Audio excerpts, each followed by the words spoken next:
कैसे कैसे दोनों हमारी जो गैसेस है वो ट्रेवल करती है। ठीक है, लास्ट क्लास में हमने ये देख लिया था। हाँ मुझे लग रहा है फर्स्ट क्लास है तुम्हारी, मैंने नाम पहली बार पढ़ा ना। कोई बात नहीं, इतने दिनों से कहाँ थे ये बताओ पहले, इतने दिनों से क्यों नहीं करी क्लास? सौरभ, सौरभ में सौरभ भी है या कोई और है? पहले तो ये मिस्ट्री सॉल्व करो। ठीक है, तो आज हम देखने वाले रेगुलेशन ऑफ रेस्पायरेशन। अच्छा ठीक है, कोई बात नहीं। अब अब क्लासेस तुमने अटेंड करी तो बिल्कुल सही टाइम पे आए हो। आज नया चैप्टर स्टार्ट होने वाला है और अब ट्राई करना कि क्लासेस मिस ना हो, क्योंकि बीच बीच में मिस होती है ना तो फिर लिंक ब्रेक होता है चैप्टर का। ठीक है, हाँ ठीक। चलो, तो आज हम देखने वाले हैं रेगुलेशन ऑफ रेस्पायरेशन, यानी कि हमने ये देख लिया कि कैसे कैसे गैसेस ट्रांसपोर्ट हो रही है, कैसे उसको ब्लड लेकर जा रहा है ना। कर दिया कर दिया। ठीक है, कैसे ब्लड उसको लेकर जा रहा है और कैसे फिर गैसेस टिश्यू के लेवल पर या एल्वियोलाई के लेवल पर डिफ्यूज हो रही है। ठीक है, अब हमें लास्ट में बस ये देखना है कि ये पूरा रेस्पायरेशन, जैसे कि इनहेल कर रहे हैं, एक्सहेल कर रहे हैं, ये प्रोसेस हमारा चल कैसे रहा है।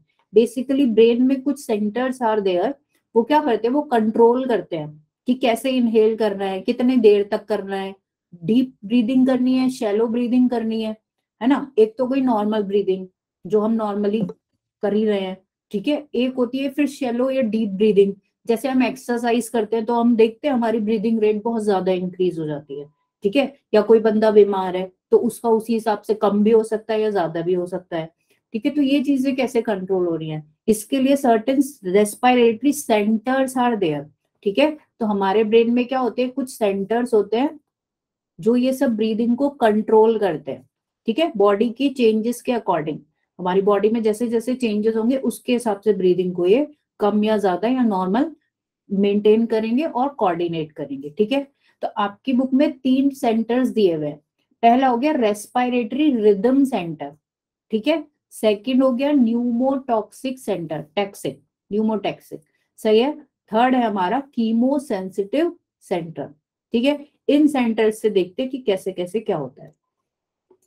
फर्स्ट था रेस्पिरेटरी रिदम सेंटर। रिदम क्या हुआ, एक वे, जैसे कि कितना इनहेल करना है। रिदम क्या होता है, एक वेव भी बोल सकते हैं ना, कि किसी चीज का एक सीक्वेंस में चलना, एक प्रॉपर वे में चलना, कि अच्छा इतना इनहेल करना है, इतना एक्सहेल करना है, इतना इनहेल करना है, ये नॉर्मल वे में। ठीक है, और देखा जाए तो नॉर्मल वे में अगर बोले, नॉर्मल ब्रीदिंग के टाइम पर एक हेल्दी इंडिविजुअल की बात करते हैं हम हमेशा। ठीक है, हेल्दी और एडल्ट पर्सन, तो नॉर्मल ब्रीदिंग में इनहेलेशन में हम मोस्टली 2 सेकंड लेते हैं। ठीक है, 2 सेकेंड्स आर देयर, और एक्सेलेशन के लिए हम बेसिकली लेते हैं 3 सेकेंड्स। ठीक है, तो ये तो नॉर्मल रेट हो गया हमारा। 5 सेकंड में हम एक साइकिल इनहेलेशन की और एक्सेलेशन की, या बोले पूरा वेंटिलेशन का प्रोसेस हमारा कंप्लीट हो जाता है। ठीक है, तो ये कौन कंट्रोल कर रहा है, ये करते हैं रेस्पिरेटरी रिदम सेंटर। ठीक है, किसमें है ये सेंटर प्रेजेंट होता है मेडुला ऑब्लोंगेटा। ठीक है, मेडुला ऑब्लोंगेटा क्या है, लोअर पार्ट है ब्रेन का। ये हम नेक्स्ट चैप्टर में जब नर्वस सिस्टम पढ़ेंगे ना तो वहां पर देखेंगे इसको। रिदम मैंने बताया ना, रिदम एक होता है कि किसी चीज का एक सीक्वेंस में चलना। ठीक है, जैसे वेव की तरीके से चलना, कि एक चीज इतने टाइम में कंप्लीट हो जाएगी और वो फिक्स है। इसी को बोलते हैं ना रिदम, एक ही चीज बार बार रिपीट होती जा रही है जैसे। ठीक है, कांस्टेंट फ्लो में किसी चीज का चलना। सही है, जैसे हम नॉर्मल ब्रीदिंग कर रहे हैं तो हम 2 सेकंड में एक्सहेल कर रहे हैं, वो 2 सेकंड में इनहेल कर रहे हैं, फिर एक्सहेल कर रहे हैं, फिर इनहेल फिर एक्सहेल। तो एक प्रोसेस कंटिन्यूअस चल ही रहा है ना 24 घंटे। तो इस तरीके से इस रिदम को मेंटेन करना, कि हमारा 2 सेकंड में इनहेलेशन हो और 3 सेकंड में हमारा एक्सहेलेशन हो जाए। ठीक है, तो इसको मेंटेन करने का पूरा काम कौन कर रहा है, this centre, respiratory rhythm centre.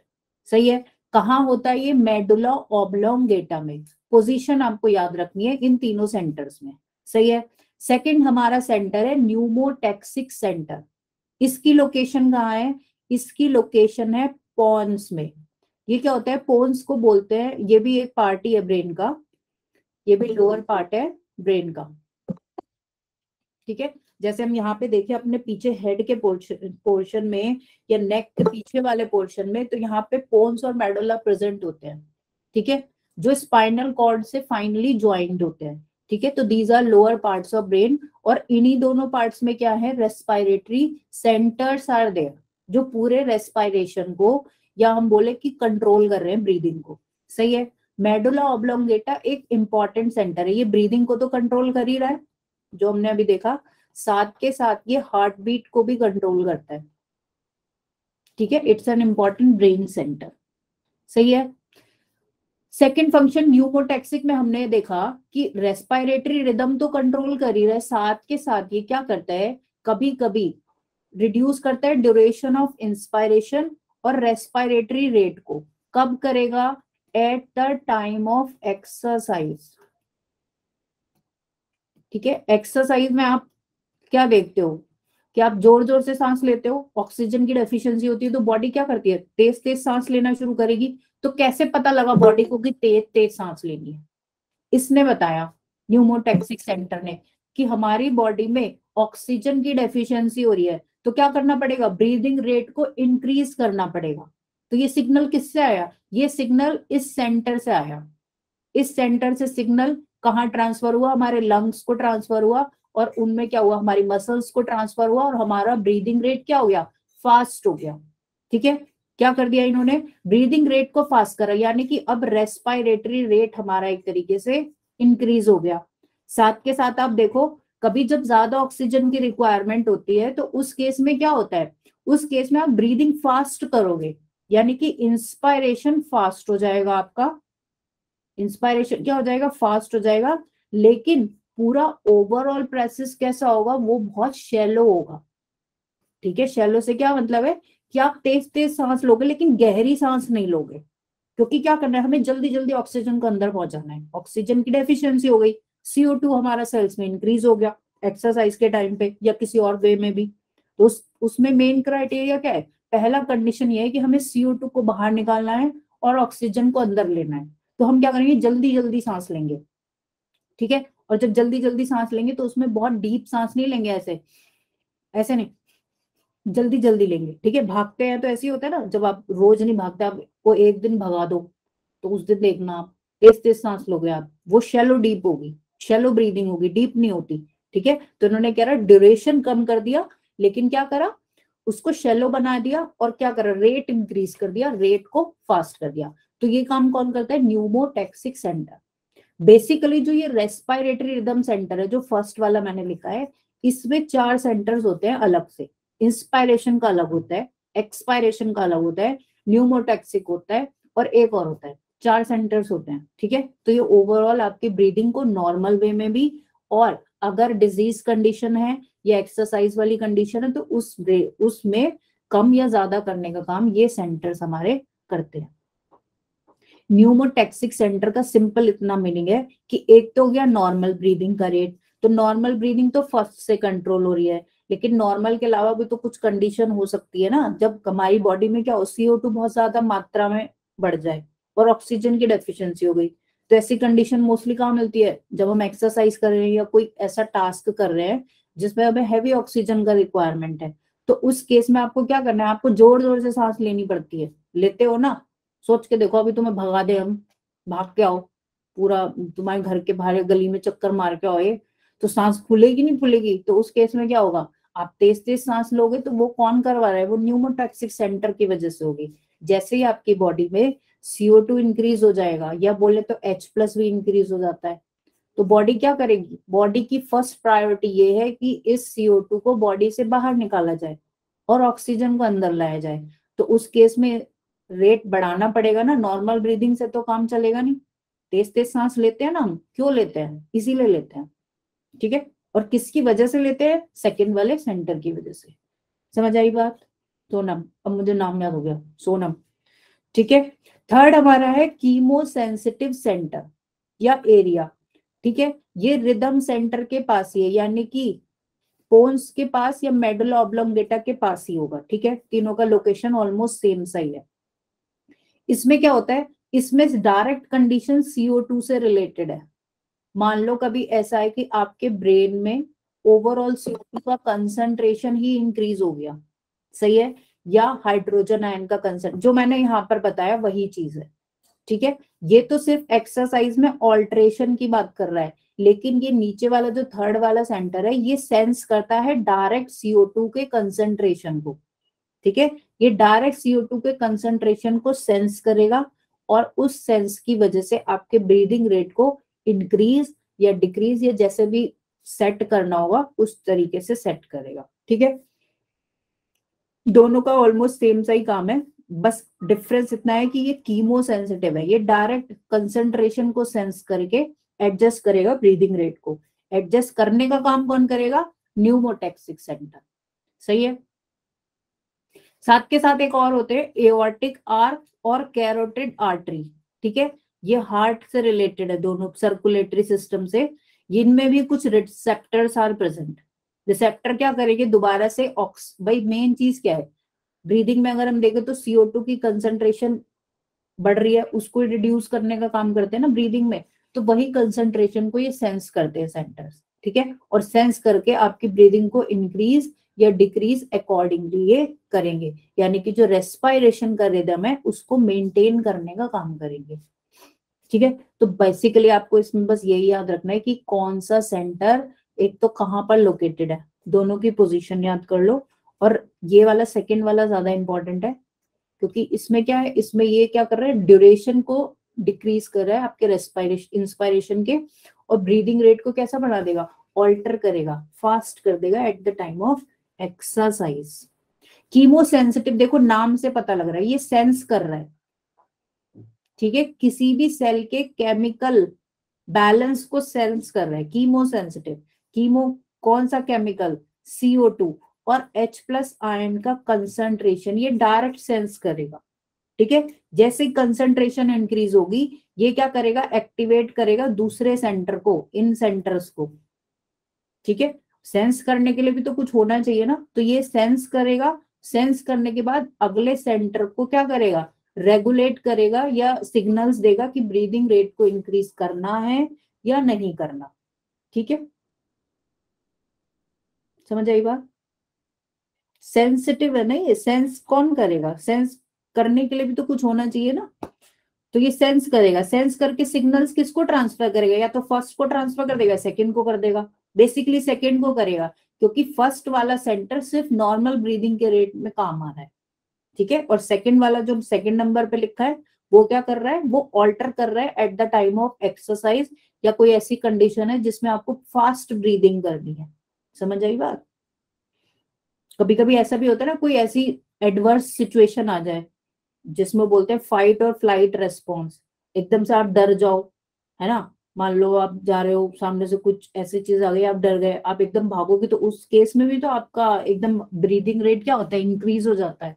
तो ऐसे कंडीशंस में कौन उसको कंट्रोल करेगा? न्यूमोटॉक्सिक सेंटर, ठीक है ना। क्लियर है सबको? बोलो। 3 सेंटर्स दिए हुए हैं, तीनों का पोजीशन और थोड़ा सा आइडिया कि कौन सा क्या काम कर रहा है। बोलो बच्चों, समझ आ गई बात? Yes ma'am. Yes ma'am. Yes ma'am. चलो अब देखते हैं disorders of respiratory system. This is ma'am remedial action क्या होता है? Remedial, remedial action. ये ना, यस मैम। रेमेडी मतलब किसी चीज को किसी चीज से बचने के लिए। रेमेडी, रेमेडियल किससे वर्ड आया? रेमेडी से। रेमेडी होता है मतलब किसी चीज से बचने के लिए सुझाव, या कौन सा ऐसा काम करा जाए कि किसी चीज से बचा जा सके, ठीक है। रेमेडी क्या होता है? किसी चीज से बचने के लिए कोई उपाय, उपाय बोल लो हिंदी में, ठीक है। चलो, तो फिर है लास्ट हमारा topic disorders of respiratory system. Disorders का क्या मतलब है? तुम समझ ही गए कि कोई डिजीज कंडीशन जिसमें हमारा रेस्पिरेटरी सिस्टम जो है उसकी फंक्शनिंग डिस्टर्ब हो जाए, ठीक है। अब इसमें आपकी बुक में 3 डिजीजेस दी हुई हैं। पहली इंपॉर्टेंट बात यह है कि जितने भी फिजियोलॉजी वाले चैप्टर है, ह्यूमन फिजियोलॉजी वाले, digestive system, respiratory, circulatory, excretion, सब में कुछ ना कुछ डिजीजेस दी हुई है आपके लास्ट चैप्टर में, है ना। लास्ट जो टॉपिक sir. है उसमें डिजीजेस है, ठीक है। सारी डिजीजेस हाईली इंपॉर्टेंट है, एक क्वेश्चन उसमें से आएगा ही आएगा। पहला तो ये आता है कि कौन सी डिजीज किसकी है, तो ये तो आप गैस कर लोगे, इसमें कोई डिफिकल्टी नहीं होती, क्योंकि नॉर्मली भी हमने डिजीजेस के नाम सुने हुए होते हैं। डायरेक्ट क्वेश्चन जो आएगा वो आता है कि डिजीज का सिम्टम क्या है। आपको वो डिजीज दे देगा और सिम्टम दे देगा, आपको सिम्टम से डिजीज को मैच करना है। तो इनको ध्यान से पढ़ लेना, 2-2 3-3 लाइनें डिजीजेस में लिखी हुई हैं, लेकिन दीज आर हाईली इंपॉर्टेंट, ठीक है। तो पहले हम देखते हैं रेस्पिरेटरी सिस्टम में पहला डिजीज है हमारा एज्मा, ठीक है। एज्मा क्या होता है? सबसे पहली बात, डिफिकल्टी इन ब्रीदिंग। पहली कंडीशन क्या है कि जो भी पर्सन एज्मा से पीड़ित होगा उसमें क्या होगी, उसको किसी ना किसी चीज की एलर्जी होगी। मोस्टली बोलते हैं कि एलर्जी पॉलन ग्रेन्स की हो जाती है, ठीक है, लेकिन ये डस्ट की भी हो सकती है, डस्ट की, पॉलन ग्रेन्स की, किसी चीज। मैम पॉलन ग्रेन क्या होता है? पॉलन ग्रेन्स बच्चे ये होते हैं जो हमारे प्लांट्स के एक तरीके से रिप्रोडक्टिव पार्ट्स, हम क्लास 12th में पढ़ेंगे, ठीक है। पॉलन ग्रेन्स क्या होते हैं? प्लांट्स में मेल रिप्रोडक्टिव पार्ट जो होता है, जैसे हमारा ये मार्च का सीजन होता है, आपने सुना भी होगा, जैसे अभी दिल्ली में बोल रहे हैं ना, नवंबर में क्या होता है कि वो कट रहा है, चावल कटता है, या ये गेहूं कट रहा है, या उस वजह से क्या हो रहा है, बहुत डस्ट हो रहा है या स्मॉग क्रिएट हो रहा है। तो मार्च के टाइम पर भी यही होता है। मार्च के टाइम पे आप देखोगे डॉक्टर के पास आधे से ज्यादा लोग अस्थमा वाले प्रेजेंट होंगे, क्योंकि उस टाइम पे इतना प्लांट्स में ये कटाई चलती है खेतों में कि ये एयर में प्रेजेंट होते ही होते हैं पॉलेंस। तो उस टाइम डॉक्टरों के पास भीड़ लगी होती है इन पेशेंट्स की, ठीक है। या फिर सीजन का चेंज होता है, जब सीजन का चेंज होता है तब बहुत प्रॉब्लम होती है जो एज्मा के पेशेंट्स होते हैं, ठीक है। तो इनको एलर्जी होगी किसी ना किसी चीज की, या तो पॉलन ग्रेन्स, डस्ट, स्मेल। होता क्या है, सिम्टम क्या है? सिम्टम पहली चीज तो होगी डिफिकल्टी इन ब्रीदिंग, सांस लेने में और छोड़ने में दिक्कत होगी, ठीक है। उसमें भी ले तो लेते हैं लेकिन रिलीज यानी कि एक्सेलेशन में ज्यादा प्रॉब्लम होगी, ठीक है। इसी में प्रोसेस में जब आप सांस ले रहे हो या रिलीज कर रहे हो, तो आप जो एयर अंदर बाहर करोगे ना, उसमें एक बहुत साउंड आएगी आपको, उनके इनहेलेशन एक्सपायरेशन में आपको एक साउंड सुनाई देगी। नॉर्मल ब्रीदिंग में वो सुनाई नहीं देती, ठीक है ना। इनमें लेकिन आपको एक साउंड ब्रीदिंग की सुनाई देगी, ऐसे ऐसे जोर से आई आवाज, ऐसे करके। तो इस साउंड को बोलते हैं वीजिंग, ठीक है। इस साउंड को बोलते हैं वीजिंग। कभी कभी छोटे बच्चों में भी सुनाई देती है जब खांसी जुकाम हो जाता है, तो इस साउंड को वीजिंग बोलते हैं। अब ये होता क्या है, बेसिकली प्रॉब्लम क्या हो रही है एज्मा के पेशेंट्स में, जो हमारा ब्रोंकाई और ब्रोंक्यूल्स है ना, उनमें इन्फ्लेमेशन हो जाता है। एक तरीके से आप मान लो कि उनमें स्वेलिंग हो जाएगी, ठीक है। तो कहीं ना कहीं एयर को वो क्या करती है, ऑब्स्ट्रक्ट करेगी, एयर के पैसेज को रोकेगी। जो एयर नॉर्मल कंडीशन में स्मूथली फ्लो हो रही थी, उसमें कहीं ना कहीं क्या करेगी, रुकावट करेगी वो, ठीक है। तो इसी वजह से साउंड आती है। और मेन क्राइटेरिया क्या है, मेन होता है आपका कंडीशन क्या है, इन्फ्लेमेशन ऑफ ब्रोंकाई और ब्रोंक्यूल्स। तो ये टर्म आपको याद रखनी है, ठीक है। समझ आ गई एज्मा में क्या है? मैम वीजिंग क्या होता है? अरे भाई किसने पूछा, अभी बताया ना, वीजिंग साउंड सुनी, वाणी यस मैम। ऐसे करके जो साउंड होता है, ऐसे करके सुनना तुम, कब अगर तुम्हारे किसी ने देखा हो, जैसे एयर अंदर जाएगी, एयर बाहर रिलीज होगी, तो एयर के ट्रैवल का जो आवाज आएगा ना आपको, दैट इज वीजिंग, ठीक है। ऐसे जो, क्योंकि उन्हें जोर से सांस लेना पड़ता है, समझ आई बात, उनको ऐसे डायरेक्ट यस आराम मैम। से सांस लेने में आएगी ही नहीं, तो उस साउंड को बोलते हैं वीजिंग। बेसिकली ब्रीदिंग का साउंड है, मैं यहाँ लिख देती हूँ, व्हीजिंग इज साउंड, ठीक है। तो ये होगा हमारी फर्स्ट डिजीज। हाँ सुना होगा, कोई कोई मिल ही जाता है ऐसा, क्योंकि कॉमन सी हो गई आजकल डिजीज। नेक्स्ट है हमारी एम्फिसिमा, सही है। ये कंडीशन क्या है, इसमें जो आपका रेस्पिरेटरी सरफेस है, रेस्पिरेटरी सरफेस क्या था, जो डिफ्यूजन का सरफेस था, या हम जिसको बोल रहे थे एल्वियोलर मेम्ब्रेन का सरफेस, जहां पे बेसिकली गैसेस का डिफ्यूजन हो रहा था ना एल्वियोलाई के लेवल पर, उस मेम्ब्रेन में कुछ प्रॉब्लम हो जाएगी, क्यों हो जाएगी? क्योंकि आपकी एल्वियोलाई की जो वॉल है ना वो डैमेज हो जाती है। ठीक है, आपका जो एल्वियोलाई का वॉल था वो ही डैमेज हो गया, और वो डैमेज हो जाएगा तो गैसेस के एक्सचेंज में क्या होगा? प्रॉब्लम होगी। किनको होता है ये? बेसिकली सिगरेट स्मोकिंग की वजह से आपका एल्वियोलाई का वॉल डैमेज हो जाता है, और लास्ट में क्या होगा? फिर आपको डिफिकल्टी होगी ओवरऑल ब्रीदिंग में। सही है, ये बात समझ में आ गई? याद रखना है कि किस डिजीज में क्या चीज इफेक्ट हो रही है। इसमें एल्वियोलाई की वॉल इफेक्ट हो रही है सेकंड वाली डिजीज में, और फर्स्ट वाली में क्या होता है? ब्रोंकाई और ब्रोंक्यूल्स इफेक्ट हो रहे थे। तो इस चीज को याद रखना। ठीक है, दो कंडीशन हमारी ये हो गई। तुम देखो यहाँ पे डायग्राम में बना हुआ है इसमें देखो फर्स्ट वाले में ये हमारा नॉर्मल कंडीशन था। इसमें देखो एल्वियोलाई या ब्रोंकाई और ब्रोंक्यूल में कितना एरिया है उसके पास होने के लिए, एयर के पास होने के लिए।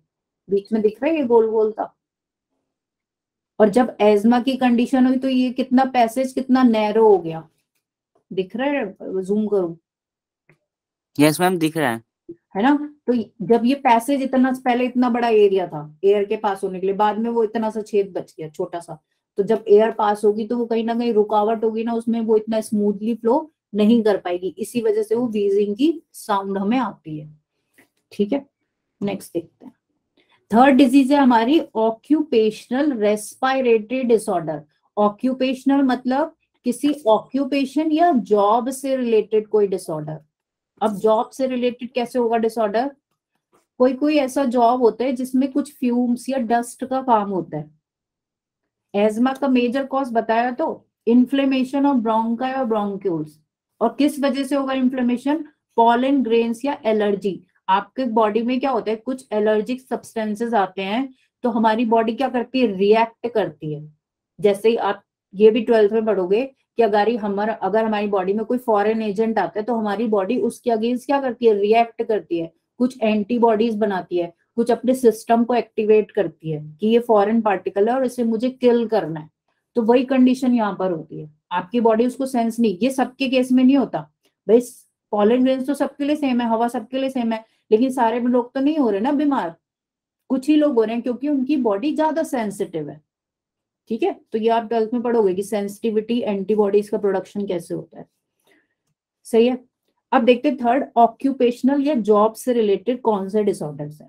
जैसे कोई जॉब करता है बंदा माइंस में, है ना, मान लो कोल माइन में काम कर रहा है, या फिर ऐसे खदान जो होती है ना वैसी वाली जिनमें मिनरल्स भी निकलते हैं, मान लो सिलिका निकल रहा है, एस्बेस्टस निकल रहा है, जो अर्थ से हमारे मेटल्स निकल रहे हैं या एलिमेंट्स निकल रहे हैं।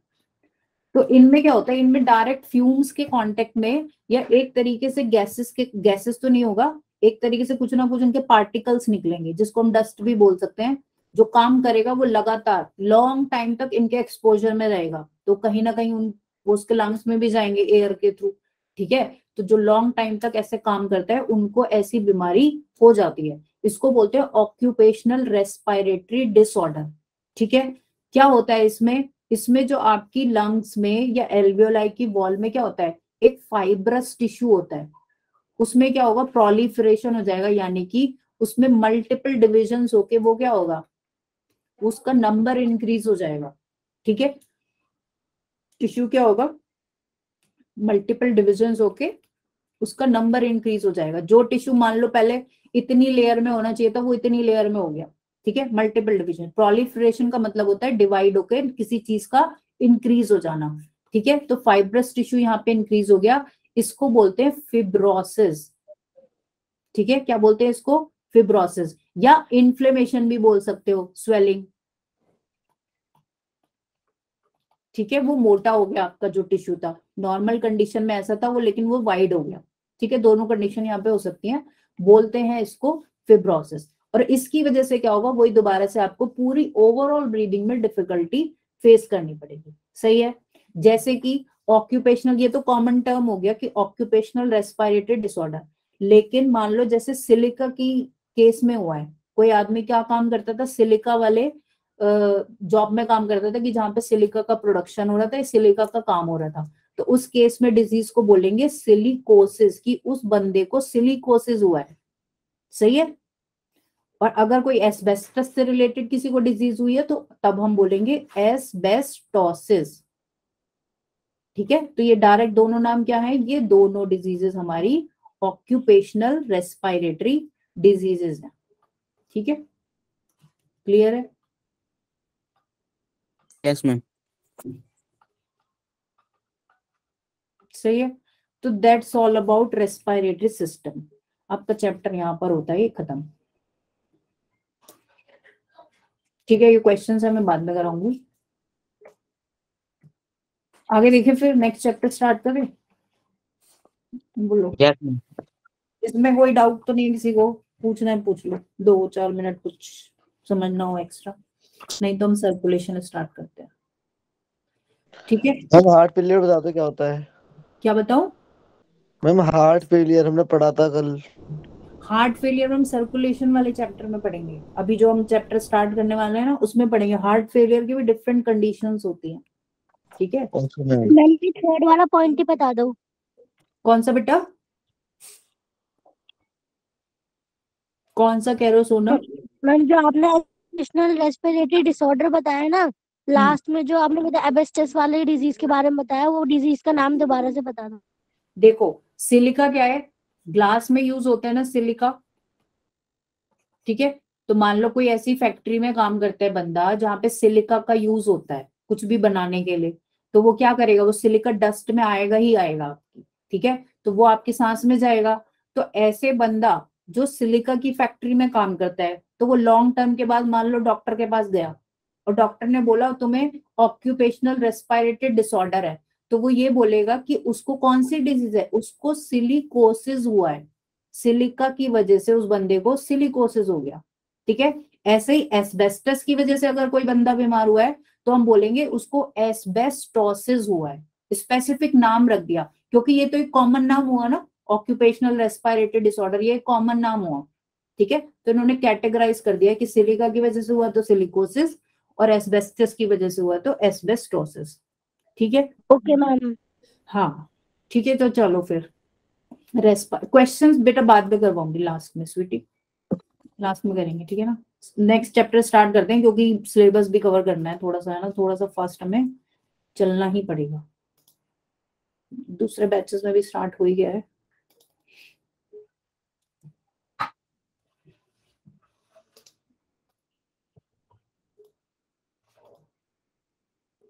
दिख रही है स्क्रीन? Yes ma'am. ठीक ठीक ठीक, चलो दिस इज चैप्टर नंबर 18। अब पढ़ते हैं सर्कुलेटरी सिस्टम कैसे काम कर रहा है। ठीक है, सर्कुलेटरी सिस्टम का प्राइम इंपॉर्टेंस क्या है, पढ़ने क्या वाले हैं हम इसमें। पहली बात तो हम ब्लड के बारे में देखेंगे कि ब्लड कैसा है, कॉम्पोजिशन क्या है, ब्लड के अंदर क्या क्या होता है, क्या क्या चीजें उसमें इंक्लूडेड है। ठीक है, दूसरा हम देखेंगे व्हाट इज लिम्फ, ब्लड से ही रिलेटेड है लिम्फ। ठीक है, फिर हम देखेंगे सर्कुलेटरी पाथवेज, यानी कि हार्ट में क्या है, हार्ट कैसे बना है, हार्ट कैसे सर्कुलेशन करता है, ये इसमें आएगा। फिर डबल सर्कुलेशन की हार्ट से पंपिंग कैसे हो रही है। ठीक है, उसके बाद नेक्स्ट की रेगुलेट कौन कर रहा है हार्ट को, जैसे अभी रेस्पिरेटरी सिस्टम में देखा। और फिर लास्ट में डिसऑर्डर्स, डिसऑर्डर्स आर इंपॉर्टेंट, इसमें पढ़ेंगे हम हार्ट फेलियर। ठीक है, चलो मैम लिम्फ वाला जो टॉपिक है वो पूरा पढ़ेंगे? कौन सा वाला? लिम्फ लिम्फ लिम्फ वाला, हाँ पर पूरा ही पढ़ेंगे, और क्यों नहीं पढ़ेंगे, लिम्फ तो दिया हुआ है ना। कि मैम 9th और 10th क्लास में हर बार ये कहते हैं you will study it at the higher classes. तो अब तुम हायर में ही तो आ गए, हायर में ही आ गए ना, 9th और 10th से तो हायर में ही हो। ठीक है ना, तो वहां पढ़ा के नहीं, पढ़ाया नहीं, छोड़ दिया। ईसीजी बेटा, ईसीजी डिले कर रहे हैं टॉपिक। वो बेसिकली उन्होंने टाइम नहीं होगा तो छुड़वा दिया होगा। इलेक्ट्रोकार्डियोग्राम इसमें पढ़ेंगे चैप्टर में। ईसीजी, ईसीजी में बेसिकली ये देखते हैं कि हार्ट जो हमारा बीट कर रहा है वो प्रॉपर फंक्शनिंग से बीट कर रहा है या नहीं कर रहा। ठीक है, जब हम हार्ट में देखेंगे कि पंपिंग कैसे होती है, एक पार्ट से निकल के ब्लड दूसरे पार्ट में, दूसरे से तीसरे में, तीसरे से चौथे में जब जाता है, तो हर एक उसकी क्या होती है, हर पार्ट की बीट करने पर, पंप करने पर एक रिदम क्रिएट होती है। वही रिदम से जो ग्राफ बनता है उसको बोलते हैं ईसीजी। ठीक है, इसमें पढ़ेंगे हम चैप्टर में। ठीक है, चलो तो फिलहाल हम इंट्रोडक्शन से स्टार्ट करते हैं कि व्हाट इज सर्कुलेटरी सिस्टम। ठीक है, सर्कुलेटरी सिस्टम की जरूरत क्या पड़ गई हमें, क्या जरूरत पड़ी बताओ, why do we need circulatory system. Circulatory system से क्या मतलब है, सर्कुलेशन जो कर रहा है, सर्कुलेटरी सिस्टम क्या कर रहा है, पूरी बॉडी में हमारे यूजफुल सब्सटेंसेस जैसे कि डिफरेंट टाइप्स ऑफ न्यूट्रिएंट्स, है ना, हमारी सभी सेल्स को प्रॉपर फंक्शनिंग के लिए क्या चाहिए, हाँ ट्रांसपोर्टेशन में हेल्प कर रहे हैं, सर्कुलेशन में हेल्प कर रहे हैं, ट्रांसपोर्ट भी लिख सकते हैं, ठीक है ना। यूजफुल सब्सटेंसेस कैसे, सेल्स को डिफरेंट न्यूट्रिएंट्स चाहिए, हॉर्मोन्स चाहिए, गैसेस चाहिए, है ना, बेसिकली ऑक्सीजन चाहिए, है ना। तो ये सब कौन लेके जाएगा, लेके कौन जाएगा, हमने, मैम ब्लड। तो बेसिकली हम क्यों पढ़ रहे हैं, इसीलिए पढ़ रहे हैं, ठीक है। साथ के साथ वेस्ट सब्सटेंसेस को लेकर कौन आएगा, कोई ना कोई ऐसा ट्रांसपोर्ट का मैकेनिज्म या व्हीकल तो चाहिए ना हमें। तो ये दोनों ही काम, कि अच्छी चीजों को सेल तक पहुंचाना और वेस्ट प्रोडक्ट को वहां से लेकर आना और लाकर कहाँ, दूसरे ऑर्गन्स को दे देना, और वो क्या करेंगे, बॉडी से रिलीज करवा देंगे। तो ये दोनों ही काम कौन करता है, हमारा सर्कुलेटरी सिस्टम करता है। सर्कुलेटरी सिस्टम में क्या है, वेस्ट सब्सटेंसेस जैसे कि CO2 हो गया, यूरिया हो गया, ठीक है। सर्कुलेटरी सिस्टम में क्या है, कुछ फ्लूइड इज प्रेजेंट, एक लिक्विड चीज प्रेजेंट है जो फ्लो करके पूरी बॉडी में ट्रेवल करेगी। हमारे केस में या ह्यूमन के केस में, क्योंकि हम चैप्टर ह्यूमन के रेफरेंस में पढ़ रहे हैं, तो हम क्या बोलेंगे कि वो फ्लूइड है ब्लड, ठीक है। ब्लड वो सारा काम करता है, गुड प्रोडक्ट्स को या यूजफुल सब्सटेंसेस को वो सेल तक लेकर जाएगा और हार्मफुल को वहां से लेकर आएगा। और ये काम क्यों जरूरी है, for the smooth functioning of overall tissues, जिससे कि सारी बॉडी की सेल्स और टिश्यूज की फंक्शनिंग ठीक तरीके से चलती रहे, ठीक है। तो ये पहला पॉइंट हो गया। सेकंड देखते हैं ब्लड, यानी कि ब्लड पे बाद में आएंगे, पहले हम सर्कुलेटरी सिस्टम की बात करते हैं।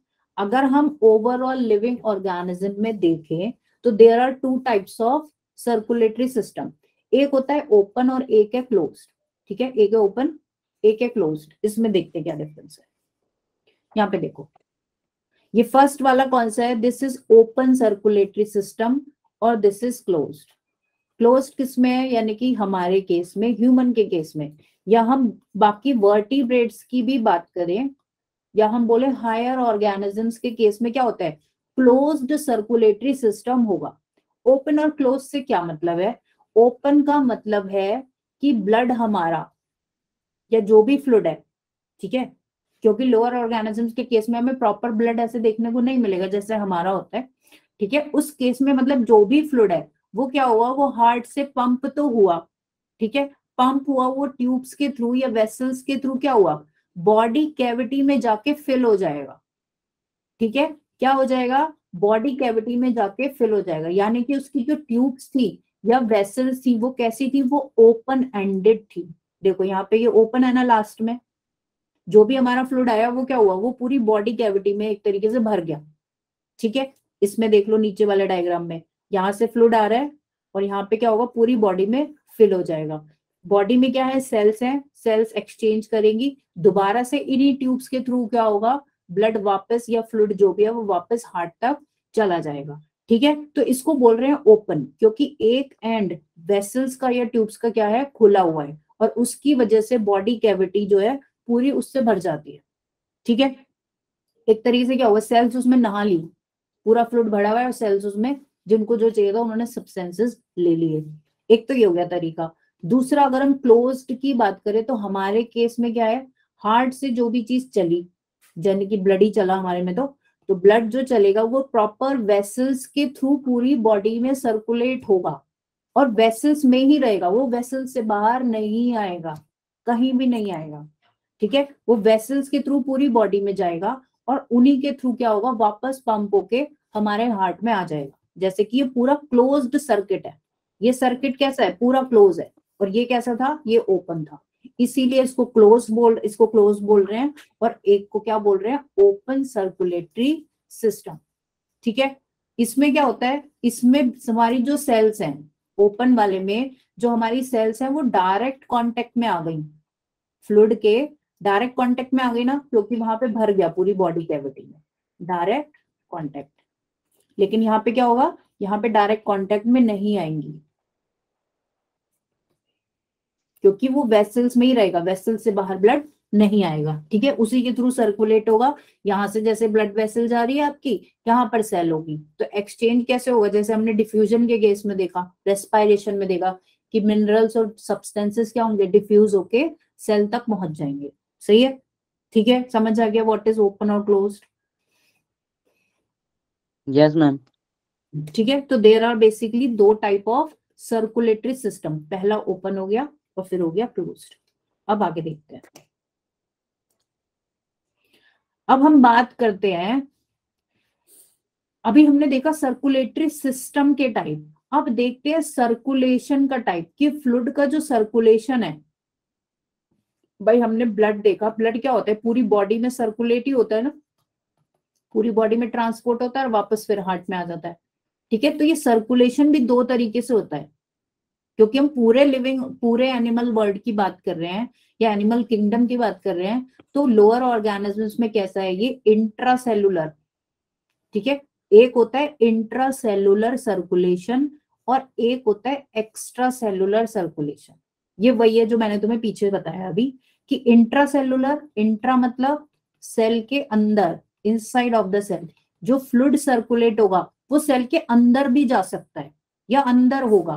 कैसे, जैसे अमीबा पे आपने एक एग्जाम्पल पीछे भी लास्ट वाले किसी चैप्टर पे भी पढ़ा था, कि अमीबा के पेस में क्या होता है, साइटोप्लाज्मिक स्ट्रीमिंग, ध्यान है, जिसको हम साइक्लोसिस भी बोलते हैं। मैम अमीबा में वो बोलो ब्लड बोलो। होता है? नहीं नहीं, ब्लड नहीं होगा अमीबा में प्रॉपर, ब्लड लेकिन होता है कुछ ना मैम? कुछ फ्लूइड तो सब में ही होता है। नहीं नहीं, ब्लड नहीं होगा। देखो ये तो लोअर ऑर्गेनिज्म है बहुत ही ज्यादा। आप जैसे हम पॉरीफेरा की भी बात करें तो उनमें भी क्या होगा, उनमें कोई डायरेक्ट ऐसे ब्लड ब्लड नहीं होता, ना ही कोई सेल होगी, ना वेसल होगा, ना कुछ होगा। उसमें क्या है, डायरेक्ट एनवायरमेंट के कांटेक्ट में है वो, जो लिविंग ऑर्गेनिज्म की बॉडी है वो डायरेक्ट एनवायरमेंट के कांटेक्ट में है। यहाँ पे कुछ बीच में क्या होते हैं, वाटर केनाल सिस्टम होगा और यहाँ पे कुछ होल्स वगैरह भी होते हैं इसमें, तो उससे क्या होता है, वाटर डायरेक्ट अंदर आया, वाटर के साथ मिनरल्स और फूड वगैरह भी अंदर आ गया, सेल्स ने उसको ले लिया और डायरेक्ट वाटर बाहर चला गया फिर वेस्ट प्रोडक्ट्स को लेके। तो ये तो डायरेक्ट ही एनवायरमेंट के कांटेक्ट में है एसएस के थ्रू। लेकिन जो हायर ऑर्गेनिजम्स है उनमें ऐसा नहीं है, उनमें क्या है, बीच में एक सिस्टम इज प्रेजेंट, यहाँ पे कोई ऐसा सिस्टम नहीं है। ठीक है, तो इस केस को हम बोल रहे हैं इंट्रासेलुलर। ऐसे ही अमीबा के केस में बोलेंगे, अमीबा में क्या होता है, साइटोप्लाज्मिक स्ट्रीमिंग होती है, जिसको हम साइक्लोसिस भी बोलते हैं। होता क्या है, जैसे अमीबा ने कोई फूड को एनगल्फ करा, ठीक है, मान लो उसने फूड जो यहाँ पर खाया, तो फूड यहाँ पर था पूरी सेल में, ठीक है, फूड का ब्रेकडाउन हुआ, फूड में से न्यूट्रिएंट्स रिलीज हुए, तो अब क्या करना है, इस पूरी सेल में ही पहुंचाना है ना न्यूट्रिएंट्स को, तो इसके पास कोई फ्लूइड तो है नहीं, ब्लड तो है नहीं, ये कैसे पहुंचाएगा। हमारे में क्या होता है, हम खाना खा रहे हैं, डाइजेस्टिव सिस्टम में खाना गया, ब्रेक डाउन हुआ और जो न्यूट्रिएंट्स थे वो ब्लड के थ्रू हमारी पूरी सेल में, पूरी बॉडी में चले गए। अब इसके न्यूट्रिएंट्स कैसे पहुंचेंगे, तो इसमें क्या होता है, ओवरऑल जो साइटोप्लाज्म है वो ही सर्कुलेट करना शुरू कर देगा धीरे धीरे। पूरा साइटोप्लाज्म जैसे जैसे सर्कुलेट होगा तो एक तरीके से मिक्सी की तरह वो मिक्स हो जाएगा पूरा साइटोप्लाज्म, और जो न्यूट्रिएंट यहाँ था वो डिस्पर्स होके मिक्स होके कहाँ पहुंच जाएगा, पूरी सेल के अंदर पहुंच जाएगा। ठीक है, क्योंकि इसके पास कोई ऐसा फ्लूइड नहीं है, ऐसा कोई सिस्टम नहीं है जिससे क्या करे, वो न्यूट्रिएंट्स को कैरी करके ले जा सके। तो इसी प्रोसेस को बोलते हैं साइक्लोसिस या साइटोप्लाज्मिक स्ट्रीमिंग। और साइटोप्लाज्मिक स्ट्रीमिंग एक तरीके से क्या है, इंट्रासेलुलर सर्कुलेशन। सेल के अंदर हो रहा है ना, सेल के अंदर क्या हुआ, पूरा सर्कुलेट हो गया कोई भी चीज। ठीक है, तो ये टाइप हो गया, ये हो गया हमारा इंट्रासेलुलर सर्कुलेशन। लेकिन अगर हम अपनी बॉडी की बात करें तो हमारी एक इंडिविजुअल सेल में ऐसा कोई सर्कुलेशन हो रहा है, नहीं हो रहा। हमारी बॉडी में जो भी सर्कुलेशन हो रहा है वो ब्लड वेसल्स या ब्लड की हेल्प से हो रहा है। ठीक है, और ब्लड कहाँ चल रहा है, वो सेल से बाहर चल रहा है, अलग चल रहा है, अपने वेसल्स में चल रहा है, वो सेल के अंदर जाके ऐसे कुछ सर्कुलेशन नहीं करने वाला। तो हमारे केस में क्या होता है, एक्स्ट्रा सेलुलर सर्कुलेशन। ठीक है, क्लियर हुआ ये। Yes ma'am. Yes ma'am. ये बाकी बच्चे कहाँ चले गए।